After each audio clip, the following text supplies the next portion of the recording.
The Center for Educational Media and the College of Education at Middle Tennessee State University are proud to offer professional development to K-12 educators in Tennessee through our online video library.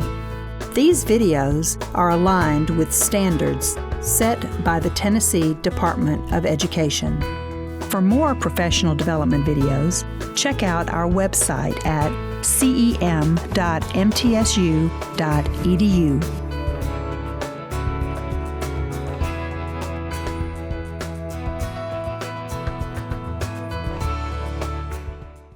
So now we are about to hear from Wilson County.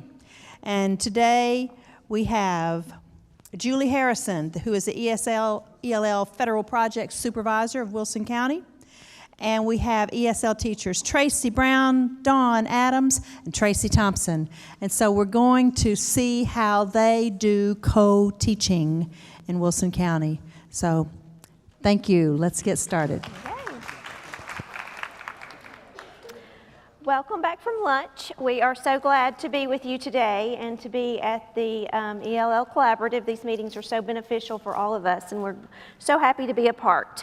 So we're going to talk to you a little bit today about co-teaching for English learners. A lot of you probably have what we normally call push-in groups, and we do as well. We're trying to get away from that phrase a little bit and talk about co-teaching more so than push-in. And a lot of our what we're sharing today is based on this book, Co-Teaching for English Language Learners, and I know that a lot of you have seen this book before too and use it in your districts as well. Just to go over again who we are, I'm Julie Harrison. I take care of ESL, Immigrant and Migrant in Wilson County Schools. Dawn Adams is actually a content area teacher. She's a second grade teacher at Mount Juliet Elementary. Tracy Brown is the ESL teacher at Mount Juliet Elementary, and Tracy and Dawn have established a pretty good co-teaching relationship, so we've seen great benefits with that. And then Tracy Thompson is also an ESL teacher in our district. She is at a K-8 school, so that's awesome. And so this is our objectives for today, and this is Tracy Thompson. So our objectives for today is we are going to share how the co-teaching implemented in Wilson County, and we are going to talk about the successes, and there are challenges as well. We are going to talk about the co-teaching model, and there are actually several models that we will discuss today, and talk about possibly what it looks like in your districts, and also give you the opportunity to share today. So in Wilson County, this is basically how we are structured. We have a relatively low population of English language learners, especially compared to Rutherford County and Murfreesboro City and Metro Nashville, of course. So we primarily do pull out small group instruction for English language learners. We pull those groups during the RTI block for the most part. We try to do some co-teaching for our higher level English learners and those who have multiple services, who have IEPs and so on, who need, whose schedules it's very hard to meet. And so in Wilson County, co-teaching is not the primary mode of service, but in the areas where we have started co-teaching and done a fairly good job, we've seen very good results. So we want to do more and get better at the practice. So what we've learned in Wilson County is that the pull-out instruction during the RTI time works nicely if English learners don't need intervention or they don't have other services that conflict. And when co-teaching is done effectively, it seems to be much better. Effective co-teaching raises both ELPA scores and growth and achievement. And additionally, it lends itself to the content teacher becoming more familiar with adding the needed supports that our English language learners need in the regular classroom. So that's been an added benefit. So this is just one success story. This is not Every time I say it, Tracy Brown says to me, but that was just one time that happened, but it I happened. don't know if it's going to be the same this year, but you know. And that's okay, but it happened, so we're going to keep trying. Last year, Tracy and Dawn's school took on a pretty rigorous co-teaching schedule for ESL, and so this is just the results after 1 year. And again, we know that it's just 1 year, but we know that they're amazing teachers and they're doing a good job with it. So we had 20 students tested with Access, 5 were in kindergarten, so there was no growth standard to meet for those 5. Of the remaining 15, 14 of those students met their growth standard for Access on Alpha. And of the 20 tested, 5 exited, so that was 25%. So there were 13 students in grades 4 and 5 in the EL subgroup for 10 Ready. 85% of those scored on Track or Mastered. And so, so we can see that what they were doing worked. Yep. And they're still doing it, so we have faith that it's going to work again this year. So, Tracy? Okay. Some of the challenges that we have discussed are definitely the time that it takes to meet with your co-teacher in planning and then all of the organization. Then you've got to plan not only how you're going to fit in the WIDA standards, but also your content standards. Then you're talking about the assessments. Well, we would think about both content and WIDA standards again as well. And making sure that you're incorporating the grade level standards. And so the time really is a huge challenge. And then making sure that all the ESL students are getting the appropriate modifications and accommodations that they're needing as well. And then one thing that we've really discovered is that we have to have the buy-in of our admin and of the teachers. And so unfortunately, not every teacher is going to have buy-in, and so we have to have that working relationship.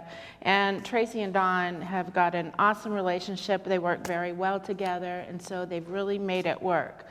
And you have to be able to trust your teammate. Now, the pros, we've found a lot of pros. There's no isolation. We're not pulling our kids out of the groups. And so they feel like they're a part of their classroom environment.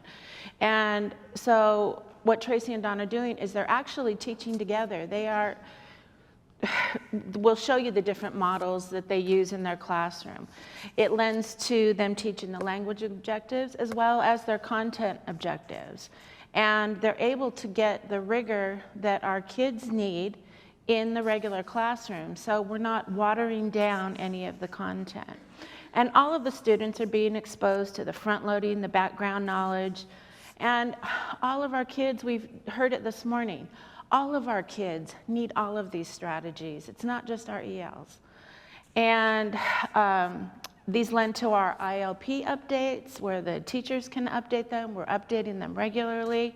But also just differentiating the instruction is going to help our kids, giving them all the variety of methods. Background knowledge of Dawn and my story.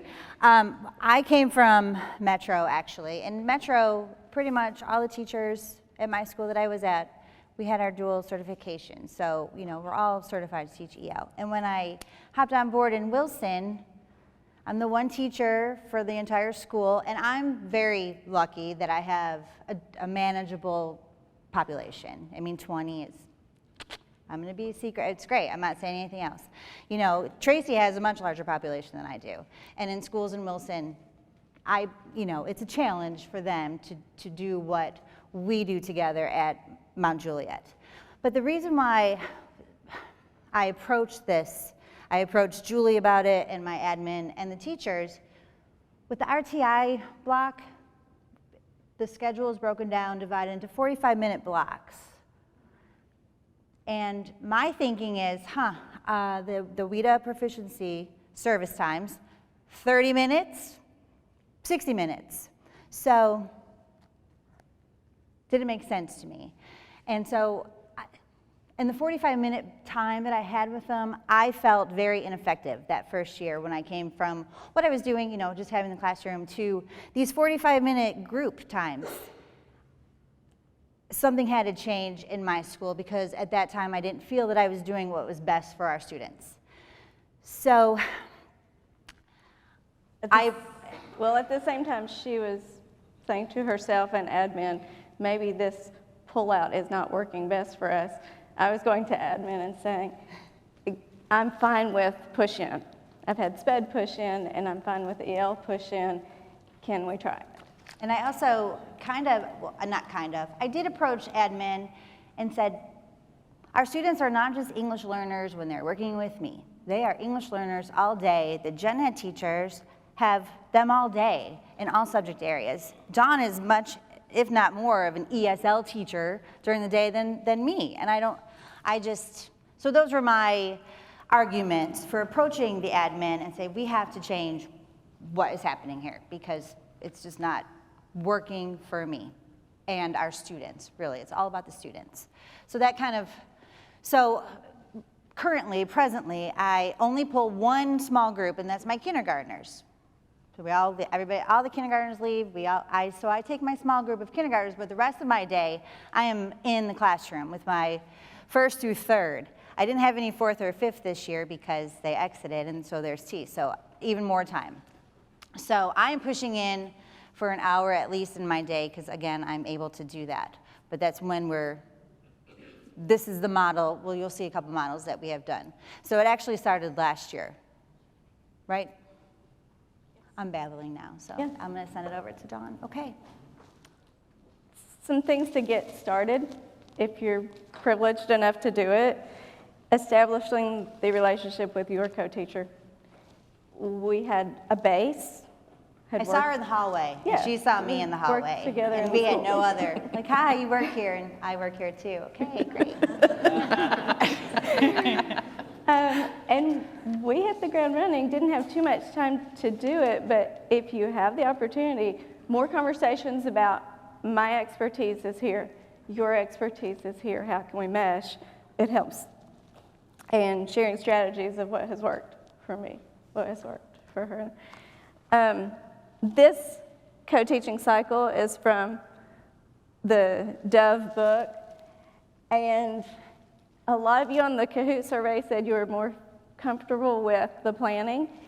I feel like I'm a little more comfortable with the teaching because that's sort of how we jumped in. We didn't have much time to plan together. We had a few conversations, and along the way, in the hallway, and when we can grab a minute and planning time and lunch, yes, we're talking and planning, but we're in it, kids are with us, teaching time that we started with.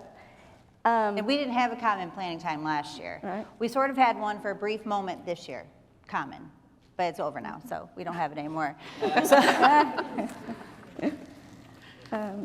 I'm going to start with what, in a way, I'm more comfortable with, and it's that co-delivery, co-teaching aspect. You want to move to the next slide so we could do one of the, I think that would be more. Are you ready for that? Not really. Okay, I'm sorry. Dawn. And this is our day today, in front of the kids.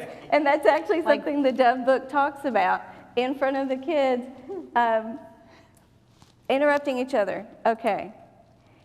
Saying, oh, I need your help with this. She says, I need your help with this. And just the back and forth all day long. And the students viewing both of us as their teacher, every student viewing both of us as their teacher and the person they need to mind when it comes to behavior and to pay attention to when it comes to academics. When we're teaching, one thing we keep in mind is that they are not learning in a linear way, that every aspect of what they experience in their daily life and what they experience with us is all integrated. And so if she knows something about their home life and background and culture that I'm not as aware of, she's going to bring that in. And we're not going to say, you, student, are not ready to move on to this and hear about this content yet. You are ready. You might not grasp as much as your native speaker beside you, but you're ready to hear it and be exposed. And then the assessment piece, there's the assessment you do giving students work. They present it to you in written form, you look at it later. And then there's the piece of assessments that is going on all the time. She's looking at his work while I'm up talking, and she sees he needs some remediation, he needs some support. And we pull back kids to give them support either in the moment, or we make notes of, we're going to pull that student for support later. And I don't mean pull out of the classroom, but usually it means 2 minutes here with a reteach, or 2 minutes here with a pre-teach before we're doing whole group again. It's not just our ELs. It's, if I'm going around, I notice our students that we share, or if someone else is struggling, I can pull all of them. I mean, that's a true model. Like, okay, come on over here, and she continues. So, but again, Well, it's very skill-based. yes. I feel like our assessment is very skill-based. What right now in the moment are you, child, struggling with? We're going to help you.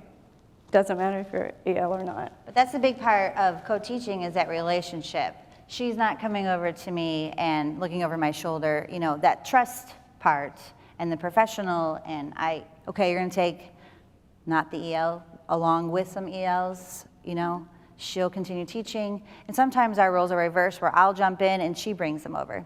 So we have that. It's a, you know, an understanding that this is for all of our students. I'm just not in her classroom for our ELs.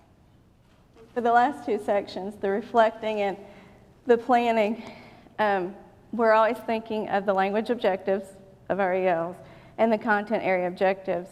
And because time is limited, we don't always get to have the conversations we want to. One of the models of co-teaching from the Dev book is titled One Lead Teacher, One Teacher Teaching on Purpose. And throughout the whole book, every model that they talk about, and I hope what we're doing in our classroom is always sharing responsibilities and making sure the students don't see, you content area teacher are the expert in the room, and oh, the EL teacher comes in, she's a helper. Or the opposite. I'm an EL student and I'm used to getting instruction from my EL teacher, and she's the expert, and that content area teacher, she's a helper. In this model, it is encouraged that both teachers at some point are in front of the whole class, with the goal of making sure students see you as expert, me as expert. This is considered a good model to do an intro for a lesson, no more than 20 minutes. Can I also add in here, if you can hear me? This is the model that I have used, as we mentioned earlier. Because I service K-8, I've built up a very close relationship with our ERC teacher, who happens to have 2 of my ELs. And so I've gone in and we've worked on math lessons together. But then last year, we also did a reader's theater with Doobie Doobie Moo.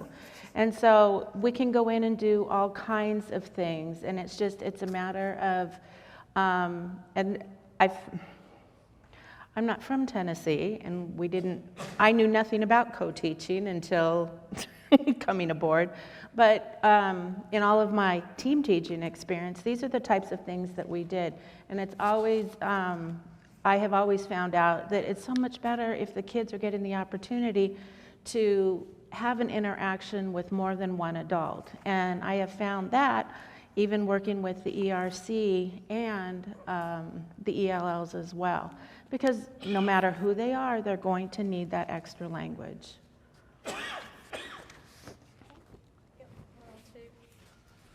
This is more like tag team talking.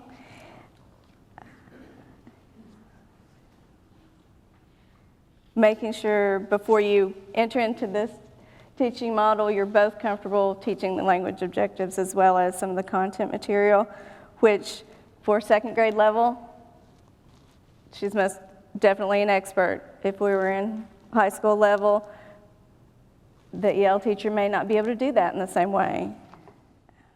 An example of how this may work is one of the teachers is reading a shared text, and then at her pauses, the other teacher jumps in to maybe show real-life objects, to do those hand motions for vocabulary,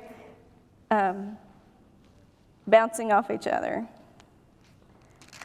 I feel this is our strongest model that we do together because we're very good at bouncing off each other. And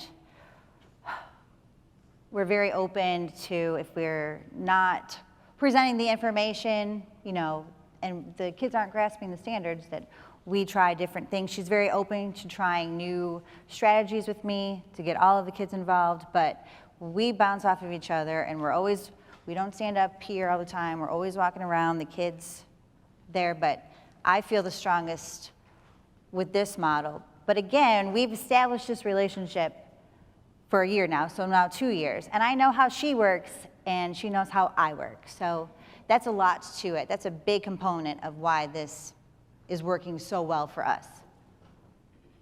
And I think the pressure of getting, especially the content area standards covered, may make you want to say, either I can't do it, can't co-teach, or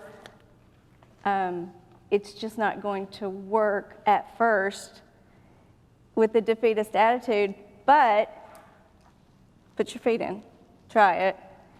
And there are things that we do better now that we didn't at first. There are a lot of things we need to get better at, and we will with time. Yeah, So how long do you go in the room daily? for an hour. Oh, so just for an ELA block or something? Well, in second grade I do. For my first grade, I go through their math block. In third grade, I go to the ELA block. Last year, fourth, I was also in the math block. So because that RTI time, some of my students need that additional intervention. That's why I don't really like, it's another reason too. I didn't really like having EL time at the RTI time because I feel, they need both. So it depends on the teacher schedules and where I can go. So I do, both. And how many kids when you're going into her class? Or There's 5 in her class, yeah. Again, I'm very lucky. We have a small population, but So are they clustered? So she Well, doesn't have she all has the all third of grade them. EL? That's what I meant. Yes, Is she, that's what- the she's sec- the there's EL one teacher in second grade second grade. teacher has them all? Or, yeah. okay. If they're receiving service hours, they're in the same homeroom.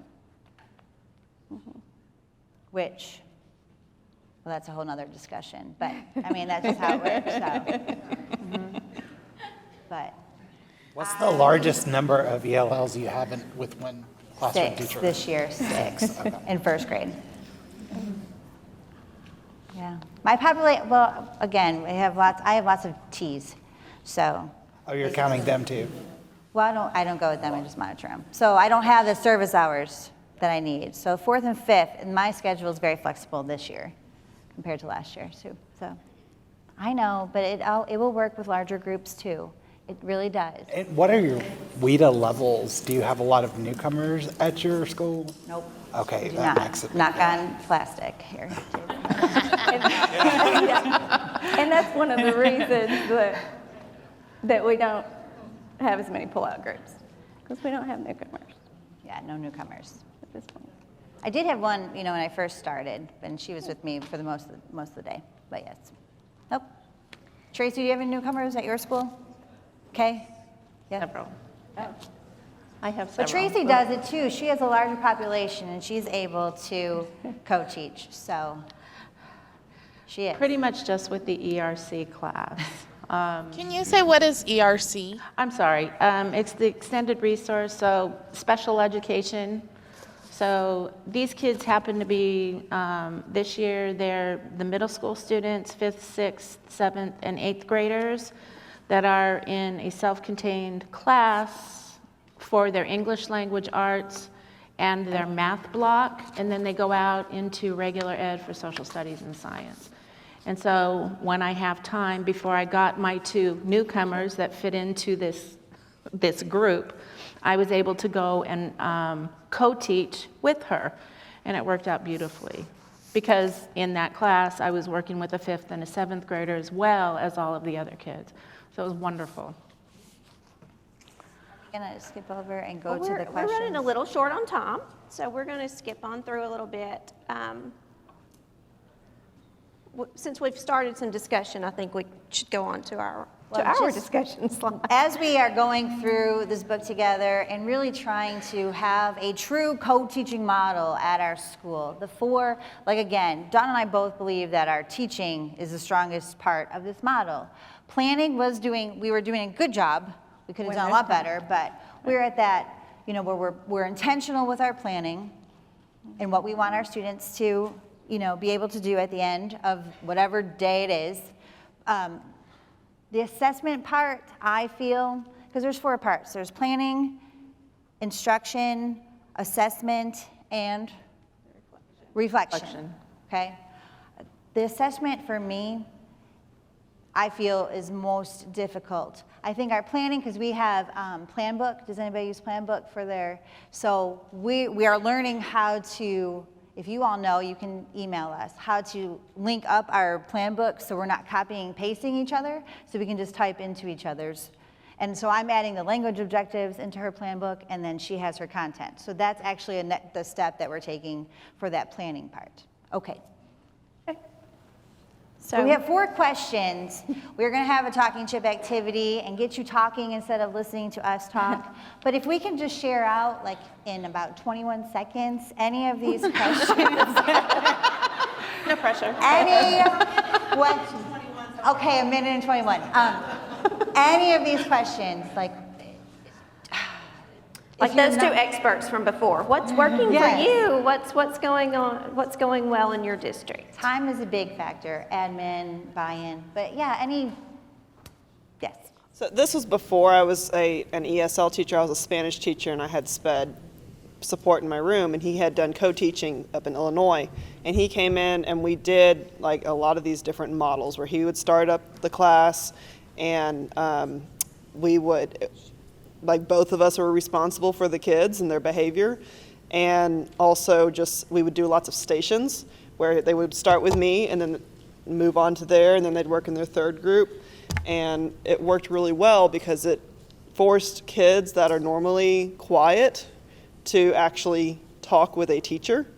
And I think that's great for ESL students because a lot of times our students don't get called on in class or they don't volunteer information.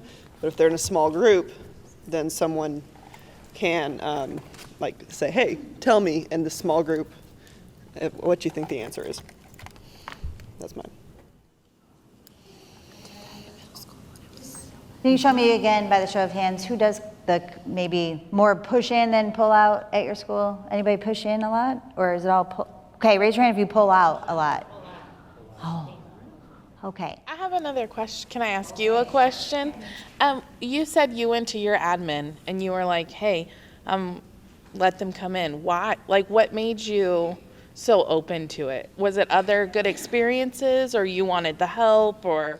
It's more the experience of seeing SPED come in and how the support, 2 teachers working together, 2 adults with the same goals, working for those kids was effective.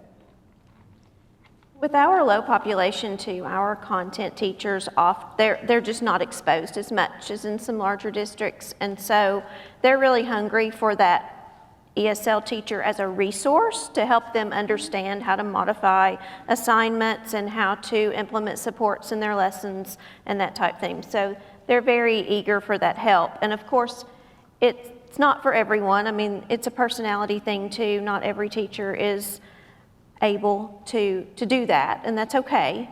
But when you do have a good combination, it works very nicely.